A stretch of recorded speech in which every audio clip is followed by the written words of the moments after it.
ሰላም ጤና ይስጥልን ውድ የጋት ሚዲያ ቤተሰቦች እንደያላችሁበት ሀገር የሰዓት አቆጣጠር እንደምን አላችሁ?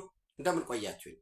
ኢትዮጵያ ውስጥ ናችሁ ይህን ፕሮግራም ለምትከታተሉ ውድ ቤተሰቦቼ እንደምን ዋላችሁ ማለት ፈልጋለሁ። ሚያዝያ 7 2018 በኢትዮጵያ ዘመን አቆጣጠር የዕለተ ሮብ አጫጭር የውሎ መረጃዎችን ከዚህ እንደሚከተለው ወደ እናንተ አደርሳለሁ። ላይክ አድርጉ፣ ሸር አድርጉ፣ ሀሳብ አስተያየታችሁን አካፍሉ። የጋት ሚዲያ ሜምበር ሁኑ። ጋት ሚዲያን በሱፐር ቻት በሱፐር ታንክስ ደግፉ። ከምንም በላይ ውድ ጊዜያችሁን ሰውታችሁ ስለምትከታተሉኝ አብራችሁ ስላላችሁ የከበረ ምስጋና ይድረሳችሁ እያልኩኝ ምናልባት በትናንትናው ዕለት ምሽት ወደ እናንተ አደርሳለሁ ብዬ የነበረው የዕለታዊ ፕሮግራም በቴክኒክ ችግር ምክንያት ያው ጋት ሚዲያም የቴክኒክ ችግር ይገጥማታል። በዛ ምክንያት ወደ እናንተ አልመጣም። ለዚህ በጣም ይቅርታ ጠይቃለሁኝ። 3 ፕሮግራሞች ትናንት ወደ እናንተ መረጃዎች ትናንት ወደ እናንተ ላደርሳችሁ የነበሩ ናቸው። የመጀመሪያው ፊርማ ተካሂዷል በትናንትናው ዕለት። ከትናንት በስቲያ ምሽት ወደ አዲስ አበባ ኢትዮጵያ የመጡት የላይቤሪያ ፕሬዝዳንት ጆሴፍ ኒውማ ቦአካይ ጋር ከክቡር ጠቅላይ ሚኒስትር ዶክተር አብይ አህመድ ጋር ሰፊ ውይይት አድርገው ዘንድ ስምምነት ተፈጽሟል። ዝርዝር እንግዲህ ወደ እናንተ ስለ ላይቤሪያ ከኢትዮጵያ ጋር የሚያመሳሰላቸውን ጉዳይ በተለይ ሁለቱም በአፍሪካ ረዥም የነጻነት ታሪክ ያላቸው ህዝቦች ናቸው። የኢትዮጵያ መከላከያ ሰራዊት በዩኤን ሚል በዩናይትድ ኔሽን ሚሽን ኢን ላይቤሪያ ወደ 1800 አካባቢ የሚሆኑ ወታደሮችን ጀግና ኢትዮጵያውያንን በማሰለፍ ላይቤሪያ ከ2000 እስከ 2003 የእርስ በርስ ጦርነት አጋጥሟት ነበር። 2003 ላይ የተባበሩት መንግስታት ተልዕኮ ሲያደራጅ ኢትዮጵያ ተሳታፊ በመሆን ዋጋ የከፈሉ ልጆቻችን በእኛ ዛሬ ላይቤሪያ ለደረሰችበት ምናልባት ላይቤሪያ አሁን በምዕራብ አፍሪካ የዲሞክራሲ ተምሳሌት ሆና እየታየች ነው ያለችው። ከ2005 እስከ 2017 ለ12 ዓመት ማለት ነው ኤለን ጆንሰን ሰርሊፍ ፕሬዚዳንቱን አገለገለች። ከዛም ሁላችንም የምናውቀው በእግር ኳስ የምናደንቀው ጆርጅ ዌሃ ደግሞ ከ2017 እስከ 2023 ድረስ ፕሬዚዳንት ሆኖ አገለገለ። በአሁኑ ሰዓት ጆሴፍ ኒውማ ቦአካይ ኢትዮጵያ ውስጥ ለስራ ጉብኝት የመጡት እሳቸው ደግሞ ላይቤሪያን እየመሩ ነው። ላይቤሪያ በኢኮዋስ በምዕራብ አፍሪካ የኢኮኖሚ ልማት ድርጅት ከፍ ያለ አስተዋጽኦ እያደረገች ነው። የውስጥ ግጭትን ምን ያህል አስከፊ እንደሆነ ስለሚያውቁት በአካባቢው ያሉ ግጭቶች በውይይት በሚፈቱበት ረገድ ሁነኛ ተዋናይ ሆነው እየሰሩ ያሉበት ሁኔታ ነው ያለው። ሰው ወደ ኢትዮጵያ ሲመጡ አንደኛ የኢትዮጵያ ልምድ በሚሳተፉበት ሁኔታ ኢትዮጵያ በሳይንስና ቴክኖሎጂ ልምዷን በትምህርት በባህል እሱ ብቻም አይደለም አጠቃላይ በጸጥታና ደህንነት በዚህ ዘርፍ በትምህርት በሰው ሰራሽ አስተውሎት በሳይንስና ቴክኖሎጂ ዘርፎች ፊርማዎች ተካሂደዋል። እነዚህ እንደ መግቢያ ሆኖ በሂደት ደግሞ እየዳበረ ሁለቱ ሀገራት ትብብራቸውን በሚያጠናክሩበት ሁኔታ ላይ ስምምነት ተደርሷል። በተመሳሳይ በኢትዮጵያ እንግዲህ ከመካከለኛው ዘመን ቢያንስ እንኳን ከጎንደሪያን ፔሪድ ከሚባለው ጀምሮ ኢትዮጵያና ፖርቹጋል ትልቅ የሆነ ታሪካዊ ግንኙነት አላቸው። የምታውቁት ነው እንግዲህ በልብነ ድንግል እና በግራኝ አህመድ ኢብን ኢብራሂም አሊጋዝ አንዳንዱ ሰው ዛሬ አይደለም ያልኳቸው አንድ በግሌ ለማንበብ ሞክሬ ከማንበብም ባለፈ በቅጽል ስማቸው አህመድ ግራኝ ተብሎ የሚጠሩትን የመጡበትን መስመር እዩ። ከዛ ከመጡ በኋላ መጨረሻ የቆሙት ያ ጦርነቱ እየተካሄደ መጨረሻ የቆሙት የት ነው ስትሉ ይፋግ ከወረታ ከተማ ወጣ ብላችሁ 4 ኪሎ ሜትር ማክሲመም ቢሆን እዛ ጋር ነው የቆሙት። ያ ይፋግ ምንድን ነበር ስትሉ የባሪያ የንግድ ማዕከል መዳረሻ የነበረው ነው። እንግዲህ ሰው ይሸጥ ነበር በወቅቱ፣ ሌላ ነገር የለውም። ስሌቭ ኦውኒንግ ሲስተም ሰው ይሸጥበት የነበረው ነው። ሰው ለጉልበቱ ነው የሚሸጠው። ወደ ውጭ ላካል፣ በሀገር ውስጥ ጉልበቱ ይበዘበዛል። ከዛ አይ ነው ከስሌቭ ኦውኒንግ ሲስተም ምን ይሰራል የትስ ይሄዳል በሚል ደግሞ መሬቱን የመያዝ ያ ፊውዳሊዝም ይመጣል። ከዛ በኋላ ከመሬት ላይ በሚገኘው ሀብት በትርፍ ከኮንሳምፕሽን በዘለለው እሱ ተሰብስቦ ካፒታል ተመስርቶ የከተማ ቦታ ወይ ካፒታሊዝም እሱ እያለ ይመጣል። አሁን ያለንበት ወደ 4.0 ኢንዱስትሪያላይዜሽን እየደረስን ነው። ኤኒዌይስ በዛ ዘመን ቱርኮች ከአህመድ ኢብራሂም አሊጋዝ ወይ መሐመድ ግራኝ ጋር ነበሩ። ወራስ ደግሞ ፖርቹጋሎች ከኢትዮጵያ ጋር የነበሩበት ከኢትዮጵያ ጋር አልኳም ሶሪ ከዛ ከጎንደሪያ ከሃይላንደሩ ጋር የነበሩበት ሁለቱም ግን የአንድ ሀገር ልጆች ማዕከላዊ መንግስቱ ስልጣን ለመቆጣጠር ነው። አሁን የኛ ሀገር ትርክት ዲዛይን ሲደረግ አንደኛው መጤ አንደኛው ምናምን አድርጎ ከዛም አልፎ የሃይማኖታዊ ጦርነት አስመስሎ ፖርትሬት የማድረግ ጉዳዮች ነበሩ። እነዚህ አይ ቲንክ ሰፊ ምርምር ያስፈልጋል። በዚህ ዘርፍ በደንብ ዲዛይን መደረግ አለበት። ብዙ የመጣበት መስመሮችን ስታዩ ግን ኢኮኖሚውን የመቆጣጠር ሁኔታ እንደሆነ ታያላችሁ። በዛ ጦርነት ሁሉ ጀምሮ ረጅም የሆነ ታሪክ ፖርቹጋልና ኢትዮጵያ አላቸው። ያ ብቻም አይደለም። እንደምታውቁት እንግዲህ ፖርቹጋል በአውሮፓ ህብረት ውስጥ አሁን ሰፊ የሆነ አስተዋጽኦ ከሚያደርጉ ሀገራት መካከል ፖርቹጋል አንዷ ነች። ይህን ሁሉ ምላችሁ በትናንትናው ዕለት የፖርቹጋል የውጭ ጉዳይ ሚኒስትር ፓውሎ ራንግለን አዲስ አበባ ኢትዮጵያ ነበሩ። ከክቡር ጠቅላይ ሚኒስትር ዶክተር አብይ አህመድ ጋር ተወያይተዋል። በውይይታቸውም ጠቅላይ ሚኒስትር ዶክተር አብይ አህመድ የኢትዮጵያና የፖርቹጋልን የቆየ ታሪካዊ ግንኙነት የበለጠ ማጠናከር በሚቻልበት ዙሪያ ላይ ተወያይተናል በሚል አስቀምጠዋል። በተመሳሳይ የፖርቹጋል የውጭ ጉዳይ ሚኒስትር ፓውሎ ራንግለን አንድ ሪትዊት አደረጉ። በዛ ሪትዊት ባደረጉት ጽሑፍ ላይ ምንድነው የሚለው?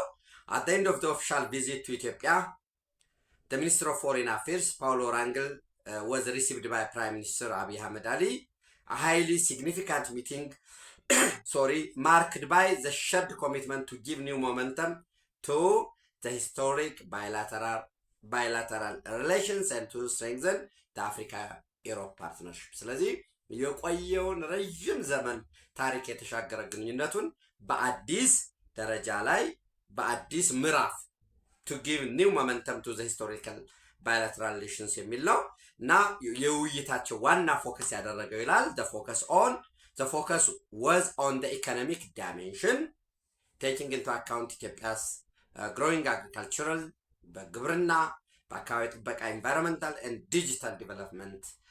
Now it was an occasion to make this meeting of cultures a driving force for the future ይላልና እንግዲህ ያለውን ማየት ያስፈልጋል። አጠቃላይ የዲፕሎማሲ ግንኙነቶቻችን በኢትዮጵያ የዲፕሎማሲ ግንኙነት ሁልጊዜ ኮር ፖይንት ተብሎ የሚቀመጡት ኢትዮጵያ በቀይ ባህር ላይ ያላትን ታሪካዊ፣ ተፈጥሯዊ፣ ህጋዊ፣ ኢኮኖሚያዊ እና የህልውና ጉዳይ ማስጨበጥ አንደኛው ነው። ሁለተኛ ኢትዮጵያ የተፈጥሮ ሀብቷን በተፈጥሮ ሀብቷ ውስጥ ደግሞ የከርሰ ምድርም የገጸ ምድርንም የሰው ኃይሏን አስተባብራ ያላትን ውስን ካፒታል ተጠቅማ ፍትሃዊ የሆነ ኢንክሉሲቭ የሆነ ብዝሃ ዘርፍ የሆነ ብዝሃ ተዋናይ ያሉበት ለቀጠናው ለአፍሪካም ለዓለም አቀፍም ሁነኛ የሆነ የኢኮኖሚ እድገት ለማምጣት ጥረት እያደረገች እንደሆነ በዚህ ረገድ እንዲሁ ከተለመደው ከእርዳታ ከመስጠትና ከመቀበል በዘለለ የኢትዮጵያ መሻት የኢትዮጵያ ፍላጎት በጋራ ማደግ መሆኑን ማስጨበጥ ያው አሁን ያለው የዲፕሎማሲ ትኩረት አቅጣጫ ነው። ከዛ ባለፈ ደግሞ በጸጥታ በሰላም በእነዚህ ጉዳዮች ላይ ኢትዮጵያ አብራ ለማደግ ሰጥቶ ለመቀበል ፍላጎቷ መሆኗን እያስጨበጠች ነው ማለት ነው። ይሄ ጎረቤት ተኮር የውጭ ዲፕሎማሲያችን የውጭ ቀጥታ ኢንቨስትመንትን ማሳደግ በዓለም አቀፍ ደረጃ ፍላጎታችን ሌሎችም እንዲረዱትና አብሮ የፖለቲካል ግንኙነት የሚባለውን እሱን የማሳደግ ትኩረት እየተደረገ ነው። ዛሬ ምሽት እንግዲህ የላይቤሪያ ፕሬዚደንት ጆሴፍ ኒውማ ቦአካይ ወደ ሀገራቸው ይመለሳሉ ተብሎ ይጠበቃል። ኦፍኮርስ ደብዳቤው የላይቤሪያ ፕሬዝዳንት ጽህፈት ቤት ያወጣው በ16 ይመለሳሉ ነው የሚለው። ዛሬ አፕሪል 15 2026 ነው። ማምሻውን ዛሬ ምሽት በኢትዮጵያ አየር መንገድ ቦይንግ 787 በረራ ያደርጋሉ ተብሎ ይታሰባል። ኢትዮጵያ የውስጥ ሰላሟን፣ አንድነቷን፣ ኢኮኖሚ እድገቷን አጠናክራ ከቀጠናው ጋር ያሉ አገራት ጋር ግንኙነቷን የበለጠ አጠናክራ አስጠብቃ በዚህ ሂደት ደግሞ የኛ እድገት ለሌሎች ጠቀሜታ እንዳለው የኛ ሰላም ማጣት ሌሎችን እንደሚጎዳ የሌሎች ሀገራት እድገት የሌሎች ሀገራት ሰላም ማጣት ደግሞ መልሶ ጉዳት ስላለው የእያንዳንዱን ሀገር የኢኮኖሚ፣ የፖለቲካ፣ የማህበራዊ እንቅስቃሴዎች በጥልቀት በስፋት እየተነተኑ እየዳሰሱ ከኢትዮጵያ ጋር በሚስማማበት መልኩ ከተቻለም ደግሞ ተጽዕኖ ማድረስ ላይ ልዩ ትኩረት ማድረግ ያስፈልጋል። እኛ እየተነጠልን አይደለም። በውስጥ ጉዳያችን ስንራኮት ውጭ ጥሎን እንዳይሄድ፣ ወደ ውጭ ስናንጋጥጥ ደግሞ ውስጣችን እንዳይዘም ልዩ ትኩረት ማድረግ ያስፈልጋል። አንደኛው ወደ እናንተ ማድረስ ፈልጌ የነበረው ትናንት ይሄንን ነው። ሁለተኛው የህወሓት ጉባኤ አድርጓል ብዬ ኦፍኮርስ ዛሬ ሁለተኛ ቀናቸው ነው። አዲስ ጸሐፊት የሚባል ቦታ ከአክሱም ወደ ጭላ ወረዳ መውጫ ወይንም ወደ ኤርትራ መሄጃ መስመር ላይ ስብሰባ እያደረጉ ነው። በዛ ስብሰባቸው ላይ እየመከሩ ነው። ዛሬ ይጨርሳሉ፣ መግለጫ ያወጣሉ። ዛሬ ላይ ምንም አሁን መግለጫውን አልጻፈው እንጂ አውቀዋለሁ ምን እንደሚሉ። ለምንድን ነው የምታውቀው ካላችሁ ህወሓት የሚታወቅ ፓርቲ ነው። አብዮታዊ ዲሞክራሲ ምንድን ነው የሚለውን አንድ ማወቅ ነው የሚያስፈልገው። ሁለተኛ ደግሞ ህወሓት አብሮ ኖር አይደል እንዴ? እናውቀው አይደል? ከዛ ህወሓት እኮ ምን ሊወስን እንደሚችል ቀድሞ ይነግርሃል። ለምሳሌ ፈናን አብርሃም የሚባል የህወሓት ማዕከላዊ ኮሚቴ አባል ከወይን ጋዜጣ ጋር ሰፊ ቆይታ አድርጓል። ፕሊስ አንብቡት። ወይን ጋዜጣ ፈናን አብርሃ የህወሓት ማዕከላዊ ኮሚቴ አባል ብላችሁ ብታል ይነግራችኋል። የፕሪቶሪያ ስምምነት የፌዴራል መንግስት ጥሶታል ይላል። የግዛት አንድነትና ሉዓላዊነታችን አልተጠበቀም ይላል። ተመዛበልቲ ምንድን ነው? ተፈናቃዮች በኬንዳ ውስጥ ነው ያሉት ይላል። ትምህርት ቁመዋል፣ እንደዚህ ወዘተረፈ ይዘረዝራል። እና እንደዚህ ሆኖ አንቀጥልም፣ ይሄ ከሆነ የቅድመ ፕሪቶሪያ በፊት የነበረውን መንግስት መመለስ አለብን ይላል። ሌሎች አማራጮችንም ለማየት እንገደዳለን ይላል። ነግሮ ነው የሚገባው። እናንተ አእምሯችሁ ላይ የምታስቡት ይሄ ውይይት ይሄ ንግግር ፈናን አብርሃ የተናገረው ነው ተብሎ ነው የሚታሰበው። በህወሓት እንደዛ የሚባል የለም። በህወሓት ዲሞክራሲያዊ ማዕከላዊነት የሚባለው ነው ያለው። ዲሞክራቲክ ሴንትራሊዝም የሚባለው ፓርቲው ይወስናል። ማን ይናገር የሚለውን ጌትነት ሊናገር ይችላል፣ ወይ ፈናን አብርሃ ተናግሮት ሊሆን ይችላል፣ ወይ ፈትለ ወርቅ ልትናገረው ትችላለች። የራስ ግን አትናገርም። ያ ሊበራሊዝም እንደው ከሊበራሊዝም ባለፈ ዝም ብሎ ስርዓት አልበኝነት ያም እየመጣ ይሄንን ይናገራል፣ ያም እየመጣ የቅቤ ገበያ ዝም ብሎ መጮጮህ አይደለም። ጥሩ ነው ዲሞክራቲክ ሴንትራሊዝም እያልኳቸው አይደለም፣ ወይ መጥፎ ነው እያልኩም አይደለም። ህወሓት ግን ይነግራቸዋል። ዛሬ እየተወያዩ ነው።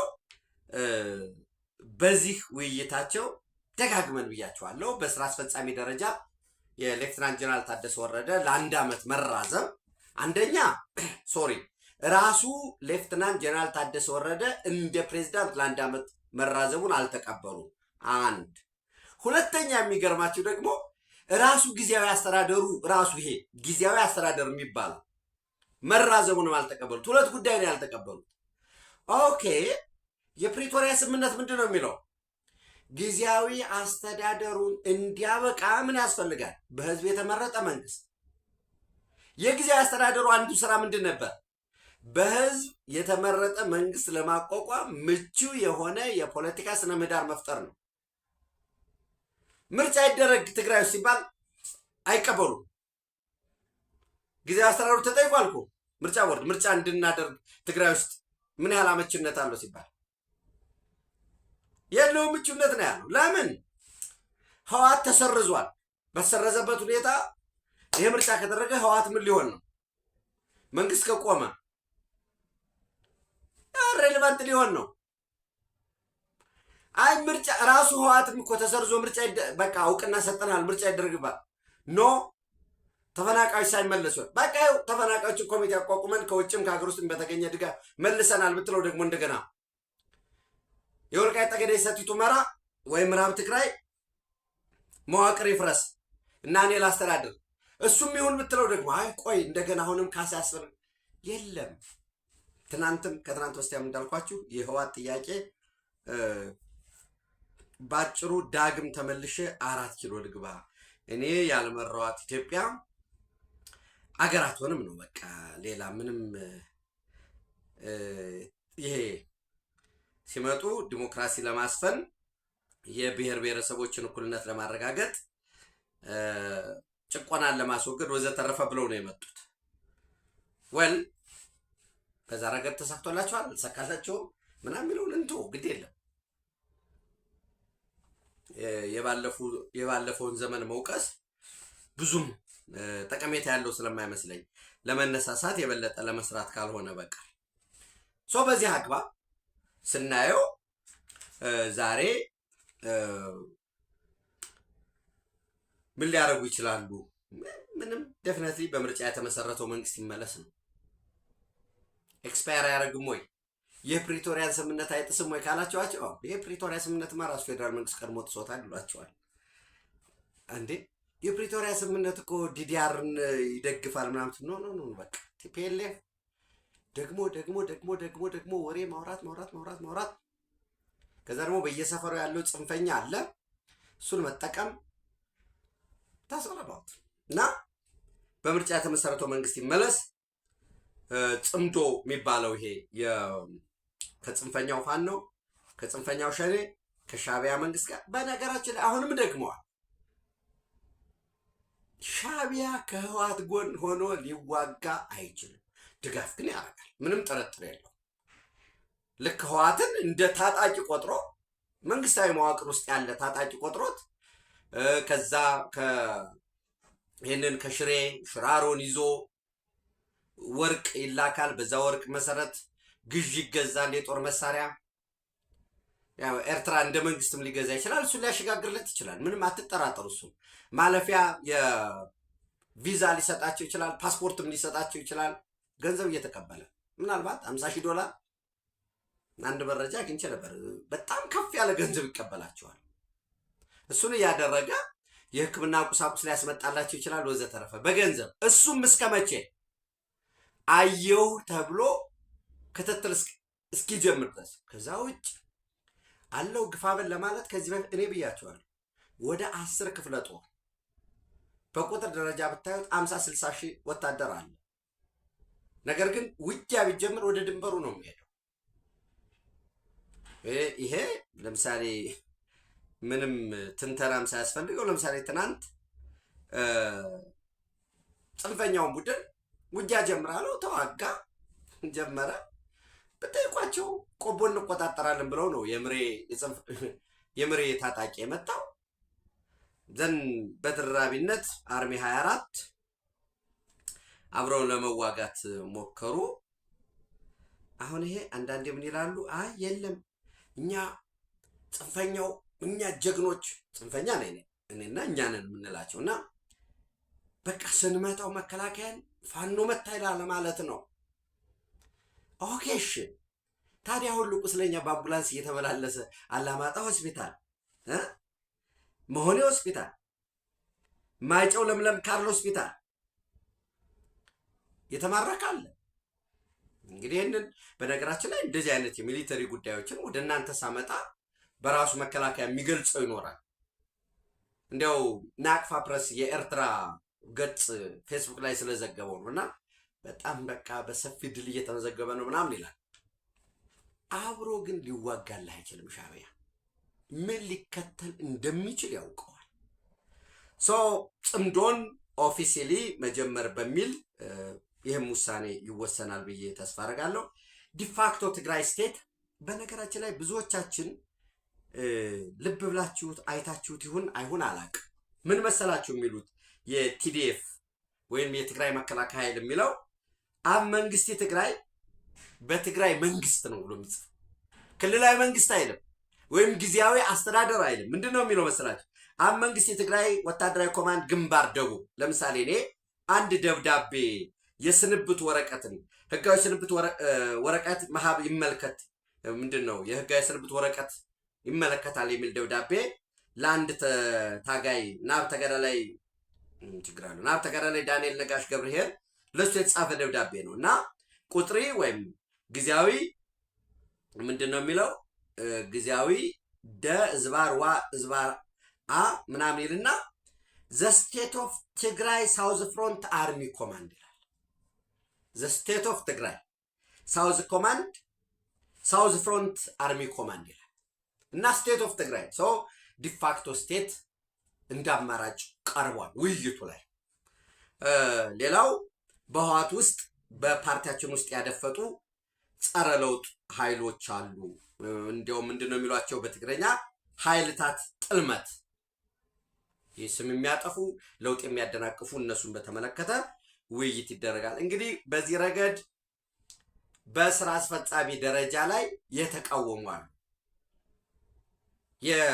የሌፍተናንት ጀነራል ታደሰ ወረደን መራዘም አንቀበልም፣ ጊዜያዊ አስተዳደሩንም ራሱ አንቀበልም ሲባል ኖ ይህን ከምናደርግ ወደ ማዕከላዊ ኮሚቴ እንውሰደው። ኢቭን ከማዕከላዊ ኮሚቴም አልፎ ጉዳዩ ሰፊና ውስብስብ ስለሆነ ወደ ግጭትም ስለሚያስገባን የፌዴራል መንግስት እንኳን ወደ ግጭት ባያስገባን ትራንስፖርት ሊከለክል ይችላል፣ የአየር ትራንስፖርትን ጨምሮ የበጀት ድጋፍ ሊከለከል ይችላል። አሁን በጀት እየተደገፍን ነው። ነገር ግን ለፖለቲካ ብለን የምናደርጋቸው ነገሮች መልሰው ሄደው የፌዴራል አገልግሎት ሙሉ ለሙሉ እንዲቆምና ወዳልተፈለገ ግጭት ስለምንገባ ያንንም የፖለቲካ ስራ ባልሰራንበት ባልተዘጋጀንበት እንዲሁ ያለ ስሌት መግባት የለብንም በስሜት ብለው ስራ አስፈጻሚ ላይ የተቃወሙ ሰዎች አሉ። እነሱ ምንድነው ያሏቸው? አሁን ኃይልታት ጥልመት ወይንም የጸረ ለውጥ በሏቸው ወይንም ሀሪክ በእነሱ ጉዳይ ሰው 45ቱም አሁን በሙሉ ድምፅ ሊወስኑ ይችላሉ። የሚጠበቁትም ዙሪያቸውን አሁን ባለኝ በደረሰኝ መረጃ በሻዕቢያ ወታደሮች ነው። ሰው እነሱን መፍራት ከዛም ባለፈ ደግሞ ምንድነው ያሏቸው? ልክ በነገራችን ላይ በየዘመኑ ቦናፓርቲ ዝም ብለው መጥተዋል። ሀምፈሽፍሽ ምናምን የሚባል የማሌሪት ምስረታ ነው እንትን በቃ አሳይን ያደርጋሉ። አሁን ደግሞ ልክ ያኔ እነ ስዬ አብርሃ ሲወጡ በሰዋዕት በተሰውት ምናምን ብለው ያችን ይዘው ይሄው በሰማዕታት እያል በሰዋዕት በተሰውት እያል እነ ስዬ ረግጠው ወጡ ብለው ፖለቲካ እንደሰሩ አሁንም ደግሞ በታጋዮች አጽም የሚል አዲስ ምንድነው እንግዲህ ዓላማችሁን መስዋዕትነታችሁን እናጸናለን ምናምን ነገር ነው እና ያንን ጠዋት ላይ በደረሰኝ መረጃ ከታማኝ የመረጃ ምንጮች በሰነድ ንባብ ለማንም ሰነዱ አልተሰጠውም፣ ለስራ አስፈጻሚዎች በሰነድ ተነቧል። እነዚህ ናቸው ጉዳዮች። በምርጫ የተመሰረተው መንግስት ይመስረት፣ ጽምዶ በኦፊሴል ደረጃ ይመስረት፣ የዲፋክቶ ትግራይ ስቴትን እናውጅ፣ በህወሓት ውስጥ ያደፈጡ ጸረ ለውጦች ኃይልታት ጽልመትን በተመለከተ በሚል በሰነድ በንባብ ተጀምሯል። እሱ ንባብ ጀምሮ ከትናንት የቀጠለ ነው። ዛሬ 11 ሰዓት ላይ ዝግጅት እንዳለ ግብዣም እንዳለ ውሳኔ ይወሰናል። የማዕከላዊ ኮሚቴውን ውሳኔ በንባብ ይሰማል፣ በጽሁፍም ይወጣል፣ በቲፒኤልኤፍ ገጽ ላይ ይወጣል ጠብቅ ብለውኛል። ያም ብቻም አይደለም፣ ምናልባት እስከ ጠቅላላ ጉባኤም ለመምራት ሊሄዱ ይችላሉ። በአገር ውስጥም በውጭም ያላችሁ የህወሓት ደጋፊዎች ወዘተረፈ ከጎናችን ጋር ሁኑ የሚል ሰፊ ፕሮፓጋንዳ ይነዛል። የዚህ ሁሉ ዓላማው ምንድን ነው? ምርጫ እንዳይካሄድ ማደናቀፍ፣ የኢትዮጵያን የሻዕቢያ መለላክ፣ ከሻዕቢያ ጀርባ ደግሞ ያደፈጡ ኃይሎች አሉ የምንጠራቸው ለነሱ በስናዳሪነት በተላላኪነት የማደር ጉዳይ ነው። ምን ድረስ ያደርሳቸዋል የሚለውን እናያለን። እንዳልኳችሁ ትናንት ሌፍተናንት ጀነራል ታደሰ ወረደ መግለጫ ሰጥተዋል። አንደኛ ተነጋግሬ ነው የሄድኩት ብለዋል። ከዶክተር ደብረጽዮን ጋር ተነጋግሬ ያለው ሪፖርቱን በተመለከተም ስራ አስፈጻሚ የቢሮ ኃላፊዎች ወይንም የካቢኔ አባላት ሪፖርት ሰጠውኛል። ያው እንግዲህ ደብረጽዮን ባህሪው ነው መካድ። ጌታቸውን ሂድ አለው፣ ፕሪቶሪያ ሂድ ፈርም፣ የትኛው ማድነን አለው፣ ሶሪ ፈረመ። እነ ጻድቃን እነ ሌተናል ጀነራል ጻድቃን እና እነ ጌታቸው ናቸው በክህደት ፊርማ ፈርሞ የመጡ በህጋዊ የተመረጠውን መንግስት እንድናፈርሰው አደረጉናል። በቃ ክህደት ነው። ለምን አሁን ብዙ ሰው ህወሓትን እንደ ፖለቲካ ፓርቲ ያየዋል። መነሻ ፖለቲካ ፓርቲ ነበር፣ ስልጣን ላይ መጣ። ከፖለቲካ ፓርቲነት ወደ አድዋ ሽሬ አክሱምነት ሄደ። ራሳቸው እኮ ይጽፉታል። ለምሳሌ በ1993 በነበረው የፓርቲው መፈንቅል ምንድን ነው የፓርቲው ውስጥ ላይ መናወጥ ይላሉ የሚጽፉ ሰዎች። ከአድዋ ከሽሬና ከአክሱም ውጭ ያሉ ብሔራዊ ደህንነት እና ቁልፍ ቦታ ላይ የነበሩት ከቦታው ዞር እንዲሉና ሌላ ቦታ እንዲመደቡ ተደረጉ ይላሉ እኮ ራሳቸው። ከዛ አድዋ ሽሬና አክሱምንም ደግሞ ጠበቅ ስታደርገው ለምን አክሱም ሆነ? ይሄ የማዕከላዊ ኮሚቴው ማለት ከመቀሌ ለምን ወጣ? እንዲሁ ዝም ብሎ ነው አክሱም ተንደርድሮ ሄደው እና ከአክሱምም ከሽሬም ከአድዋም ደግሞ ጨመቅ ስታደርጉት ወደ አድዋ ይንደረደራል። ከአድዋም ደግሞ የስብሐት ነጋ ቤተሰብ ይገባል። ከዛ በኋላ የስብሐት ነጋ ነው ዙሪያውን ደብረ ጽዮን ብትሉ ፈትለ ወርቅ ብትሉ ምናምን ዳዊት ገብረ እግዚአብሔር የፈትለ ወርቅ ወንድም እንዳለ የአንድ ቤተሰብ የስብሐት ዳይናስቲ ነው። ግን የስብሐትን ዳይናስቲውን የቤተሰብ ስልጣን ልመልስ ነው አይደል? ይክዳል። ተነጋግሬ ነው የሄድኩት። ትግራይ መንግስት አልባ መሆን የለባትም ከሚያዝያ 30 በሚል ጊዜያዊ አስተዳደሩ መራዘም አለበት። የእኔ በፕሬዝዳንት የመቀጠልና ያለመቀጠል ጉዳይ እንደማንም ነው ሚዲያ ላይ የሰማሁት አለ ሌፍትናንት ጀነራል ታደሰ ወረደ። ይራዘምልኝ ብሎ ጠይቋል? አልጠየቀም። እንዲራዘምልስ ትፈልጋለህ ወይ ተብሎ ጥያቄ ተጠይቆ ምን ምላሽ ሰጠ? ወይስ አልተጠየቀም? ወይ ሌላ ጉዳይ ነው። እሱም በሌላ አውድኔው ተነጋግሬ ነው የሄድኩት። ሹመቱን እኔም በሚዲያ ነው የሰማሁት። ሪፖርቱ የጋራ ነው። ከዚያ ሪፖርት ግን ስኬቱ ብቻ በሚዲያ ቀርቦ እኔም ሰምቻለሁኝ። ያ ግን የተደረገ ነው። በፈተናዎች መካከል ሙሉ ስኬታችን ነው። አብረን የተነጋገርነው ነው። ይሄ ሪፖርቱ የትግራይን ችግር አቅርብ ያለው ተፈናቃዮችን በተመለከተ፣ ትምህርትን በተመለከተ፣ ጤና፣ መድኃኒት፣ ኢኮኖሚ፣ በጀት፣ ጥገና፣ በጦርነት የወደሙ መሰረተ ልማቶች እንዲጠገኑ፣ አዳዲስ መሰረተ ልማት እንዲጀመር፣ ከነዚህ ውስጥ ለምሳሌ ግብርናውን ሴክተር ለመደገፍ ወደ 500 ትራክተር ጠይቀናል። ከ500 ትራክተር 85 ትራክተር ጅቡቲ ላይ ነው እየመጣ ነው። በችግሮቹ መካከል ተስፋዎች አሉ። ይህንን ጠይቄያለሁኝ። በማህበራዊ ሚዲያ ዘመቻ በጩኸት የሚወርድ መንግስት የለም። ትግራይ የሁላችንም ነች። እኔ ከ50 ዓመት በላይ የታገልኩላት ትግራይን ጥዬ የትም ልሄድ አልችልም። ለአንደኛው የበለጠ ትግራይ፣ ለአንደኛው ደግሞ ያነሰች የምትሆን አይደለችም። መንግስት ለመቀየር አሰራር፣ አካሄድ፣ ባህል አለው። ዝም ብሎ ውረድ አትውረድ በሚል ለአክቲቪስቶች ወይም ምንድን ነው እሳቸው እንግዲህ ያው ጀስት ፎር ለውሻ ለሚጮሁ ሰዎች በመስጠት እነማን እንደሆኑ የሚጮሁትን ስለምታውቋቸው ብዬ ነው። በዛ ውስጥ የሚለወጥ ነገር የለም። ጦርነትም ዘለህ የምትገባበት አይደለም። ሂሳብ ስሌት ይጠይቃል ብለዋል። ትግራይ መንግስት አልባ መሆን የለባትም። ጦርነት ተመራጭ አይደለም። ዝም ብሎ ተዘሎ በስሜት የሚገባበት አይደለም ብለው አስቀምጠዋል። እነዚህም በሙሉ ሲታይ እንግዲህ ወዴት ሊያመራ ይችላል የሚለው ምንም ጥርጥር የለውም። ሊሆን የሚችለው ከህወሓት የቀደመ ባህሪ ዛሬ ይወስናል። ጊዜያዊ አስተዳደሩ አውቅቶለታል። የተመረጠ መንግስት ይመስረት ይመለስ ይላል። ደብረጽዮን ይመለስ ነው፣ ደጋግመን አይተናል። ዶክተር ደብረጽዮን ገብረ ሚካኤል ርዕሰ መስተዳድር የሆኑበት፣ ሩፋኤል ሸፍረን አፈ ጉባኤ፣ ወይዘሮ ዘይነብ አብዱለጢፍ የምክትል አፈ ጉባኤ። ከዚህ ውስጥ ምናልባት የቢሮ ኃላፊዎች የምክር ቤት አባል የሆኑ ካሉ ሊቀጥሉ ይችላሉ። ሌሎችንም እንደ ቢሮ ኃላፊ እናስቀጥላቸዋለን፣ ዞን አስተዳዳሪ እናስቀጥላል፣ ይህንን መዋቅር አንነካም ሊሉ ይችላሉ። በዚህ የራሳቸው ብልጥነት እንደተጠበቀ ሆኖ ዘን ከዛ በኋላስ ከፌዴራል መንግስት በኩል ምን ምላሽ ይሰጣል እንዲሆን የሚለውን ደግሞ አብረን የምናየው ይሆናል። እሱን ካል ወደ ጎረቤት ሀገር ወደ ሶማሊያ ስንሄድ እንግዲህ ሰኞ ዕለት የሶማሊያ ብሔራዊ ሰራዊት ወይም ብሔራዊ ጦር ሶማሌ ናሽናል አርሚ 66ኛ ዓመት ምስረታውን አክብሯል። በዛ የተለያዩ ሪፖርቶች ቀርበዋል። ባህር ኃይሉም አየር ኃይላቸውም የቱርክ ኤፍ-16 ጀትን ጨምሮ የተለያዩ ትርኢቶች፣ ሾዎች ቀርበዋል። በዛ ለፌዴራል መንግስቱ አንገዛም የሚሉ ወይም ከፌዴራል መንግስቱ ትእዛዝ ውጭ የሆኑትን በኃይል እንጨፈልቃለን የሚል በኃይል እናስገብራለን የሚል በአማርኛ ስንወስደው እሱ ቀርቧል። አህመድ ሞአሊም ፊቂ የሶማሊያ መከላከያ ሚኒስትር ዘ ፌደራል ገቨርንመንት ኩድ ዩዝ ሚሊተሪ ፎርስ አጌንስት ዘ ፌደራል ስቴትስ ኦፖዚንግ ናሽናል ፕላን የብሔራዊ ወይም የፌደራል መንግስቱን እቅድ በሚቃወሙ የክልል መንግስታት ላይ እርምጃ እንወስዳለን፣ አቅሟለን፣ የማንደርስበት ቦታ የለም። የሀገር ውስጥ አንድነትን ከውጭ ግዛት ሉዓላዊነታችንን እንጠብቃለን።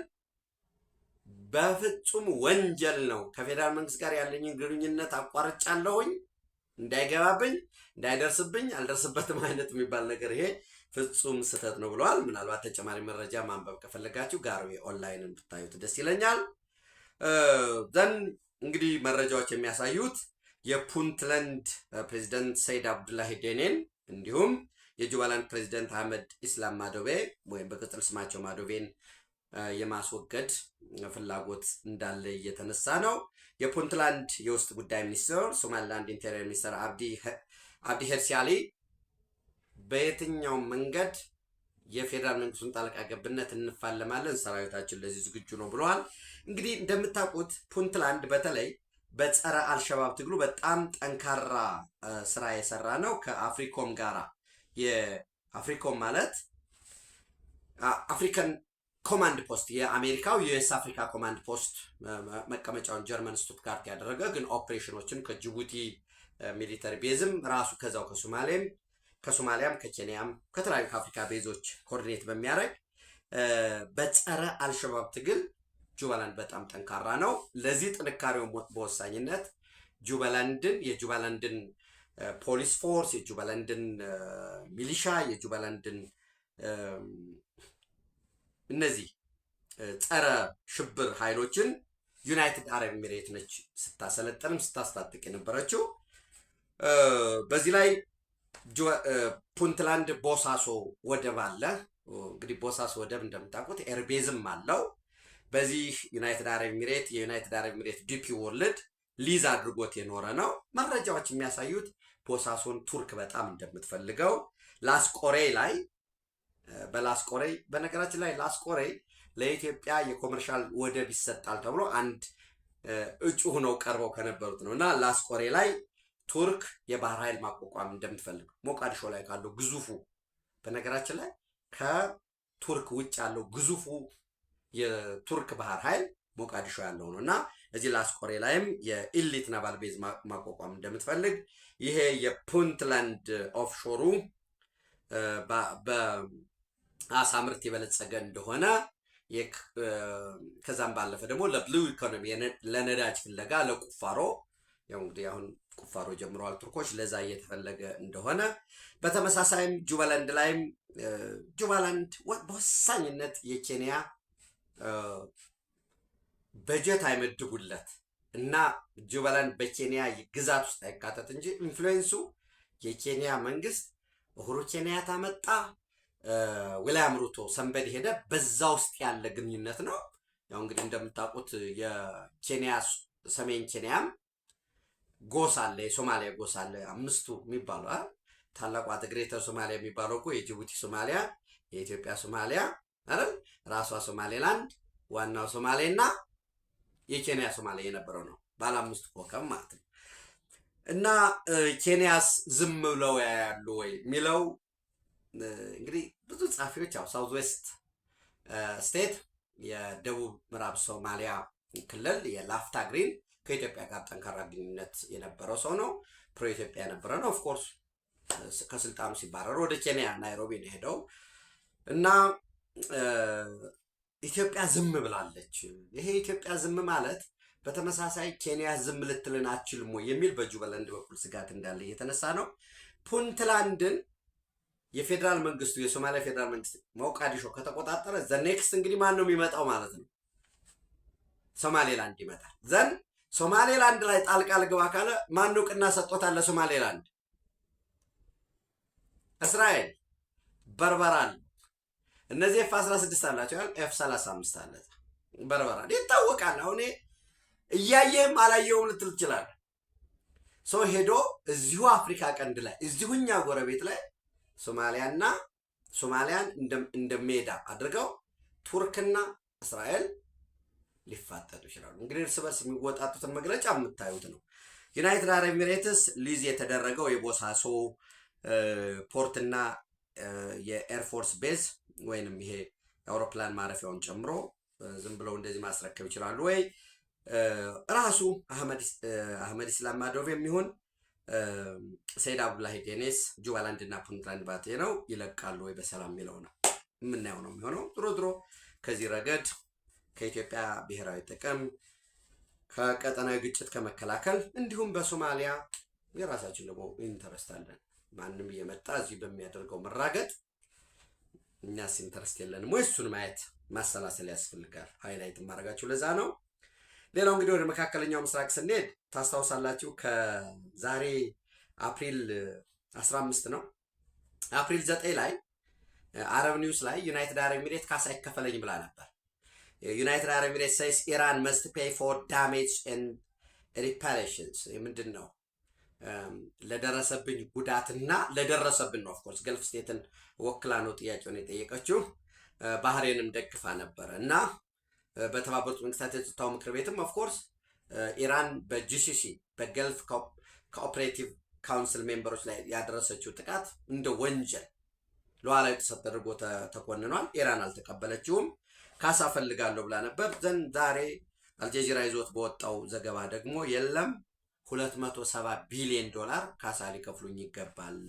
ኢራን says $217 billion war loss must be compensated as fresh talks with US ሉም ማለት ዛሬ ሮብ አይደል ነገ ኢስላማባድ ፓኪስታን ላይ ውይይት ያደርጋሉ ተብሎ ነው የሚጠበቀው። እንግዲህ አንዳንድ እየወጡ ያሉ መረጃዎችን ለማየት ሞክሬ ነበረ።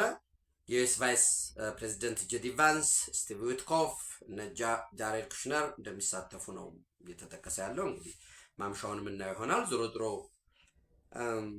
እስካሁን በዚህ በናቫል ብሎኬድ ባህር ኃይሉ ከልክሎ እየወጡ ያሉ መረጃዎች ወደ ኢራን ወደቦች የሄደ መርከብ የለም፣ ከኢራን ወደቦች የተነሳ መርከብ የለም ነው የሚል። አንዳንዶቹም እንዳልኳችሁ የከሌ ቻይና መርከብ ሄዶ ወጣ ታስነጥረ ያለች እውነታው እሱ አይደለም። ማንም መጋጨት ምናምን የሚፈልግ የለም።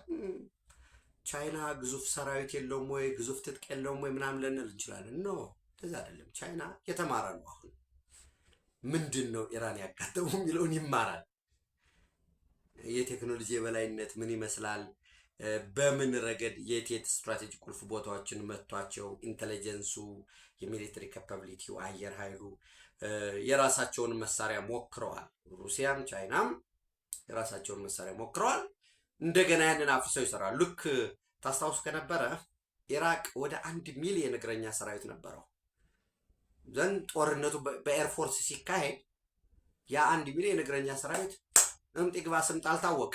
መጀመሪያ ዋና የጦር ማዘዣዎችን፣ ሎጂስቲክስ ማዕከላት፣ ዲፖቶችን ቀጠቀጧቸው። ወደ 27 ቀን ያኔ ኔቶም ነበር አብሮ እሱን ከጥቅም ውጭ ሲያደርጉ ነው እግረኛ ያገባው። ግዙፍ ኦልሞስት ወደ 1.8 ሚሊዮን ወታደር ነው የነበረው ቻይና እግረኛ። እሱን መልሰው ነው ያፈራረሱት። ሪሸፕ አረጉት፣ ሪዲዛይን አረጉት። ባህር ኃይል አቋቋሙ፣ አየር ኃይላቸው እንደገና ዘመኑት። ድሮኑ ኢስተርን ቲያትር፣ ዌስተርን ቲያትር ብለው እንደገና አደራጁት። አሁን ከዚህ አንጻር አሁን ከኢራን ጋር ምን ይመስላል የሚለውን እየተማሩ ይሄዳሉ እንጂ ቀጥታ ከአሜሪካ ጋር ወደ ውጊያ የሚገቡ አይመስለኝም። ውጊያው ማየት ቢ ሲምፕል፣ ግን ያው ሲምፕል ነው ስል ውጊያ ቀላል ነገር የለውም። ግን ውጊያው ግን ኢኮኖሚው የቻይና ወሳኝ ኢኮኖሚ የሚባለው አሜሪካ ገበያ ላይ የተመሰረተ ነው። ራሱ ኢንቨስተሮች ስንማን ናቸው? የአሜሪካ ኢንቨስተር ሆነው የአሜሪካ ካምፓኒዎች ናቸው። ቺፕ ሌበር ፍለጋ፣ ቺፕ ሪሶርስ ሮ ማቴሪያል ፍለጋ ሄደው። ያ ማለት ግን የቻይና ካምፓኒዎችን ግዙፍ የሆኑ የኮንስትራክሽን፣ የማኑፋክቸሪንግ፣ የአቪዬሽን ኢንዱስትሪ የላቸውም ማለት አይደለም። እሱ ራሱ እነሱም ወሳኝ ገበያ መዳረሻቸው አሜሪካ ነው ለማለት ነው። እስከ መቼ ድረስ አሜሪካ በዚህ ግዙፍ ኢኮኖሚ ውስጥ ይቀጥላል የሚለው ሌላ ጉዳይ ነው። አይ ቲንክ ለመቀጠል ለቀጣይ 50-60 ዓመት ለመቀጠል ነው ይህን አይነት ሪፎርም ይህን ያህል በፈጣጣነት በመላጣው ገብተው እየተፋለሙ ያሉት ብዬ ነው ማመን እንጂ በዚህ በቀደመው አካሄዱ ሄድ 20-30 ዓመት በኋላ ቻይና የመረከብ እድል ነበረው። አሁን ግን እንደገና አግሬሲቭሊ አፈራርሰው ውስጣቸውንም ምናውን እያዩት ነው። ይህን ጦርነትም ተከትሎ እኮ የአሜሪካ ሚሊተሪ ኢንዱስትሪ ኮምፕሌክስ የጦር ምርቱ በስንቅም በትጥቅም በትልልቅ ሄቪ አርትለሪ የቦይንግ አቪዬሽንን ጨምሮ ወደ 4 እጥፍ እያሳደጉ ነው ያሉት። የአሜሪካ ዋናው ኢኮኖሚ ደግሞ ጦር መሳሪያ ነው፣ ሚሊተሪ ኢንዱስትሪ ኮምፕሌክስ ነው። እሱ ተነቃቃ ወደ ስራ ገባ ማለት የአሜሪካ ኢኮኖሚ ግዙፍ እየሆነ ይቀጥላል። በዚህ በጂሲሲም አንዳንዶቹ አይ በቃ ከዚህ በኋላ ኢራን እንዲያረገች ምናምን ወልሱ እንደዛ አይደለም ጉዳዩ። ወይስ እኔ ይመስለኛል ኢትዮጵያ በክብር ለዘላለም ትኖር። በድጋሚ ለሳስባችሁ ላይክ ሼር አድርጉ፣ ሌሎች ሰብስክራይብ እንዲያደርጉ ሎቢ አድርጉ። የጋት ሚዲያ አምባሳደሮች ሁኑ፣ ሜምበር ሁኑ፣ የጋት ሚዲያ ሜምበር ሁኑ። በትንሽ ሳንቲም ጥራት ያለው መረጃ ለማቅረብ ኮስት ሼር እንደራረግ። በሱፐር ቻት በሱፐር ታንክስ ደግፉ። ታንኪዩ